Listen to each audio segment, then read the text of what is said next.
Atong pagkapin, hindi lumba sa dagat, minsan hinay-hinay lang, basta dahan nagadagan.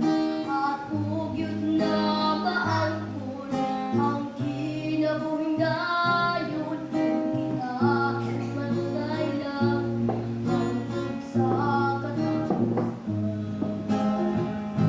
Kumusta na ang atong pagtuo nga dili mapukan sa tanang kahisdanan, atong hinumduman nga langit ang dakanan, ug nga atong angkon ang kinabuhing dayon.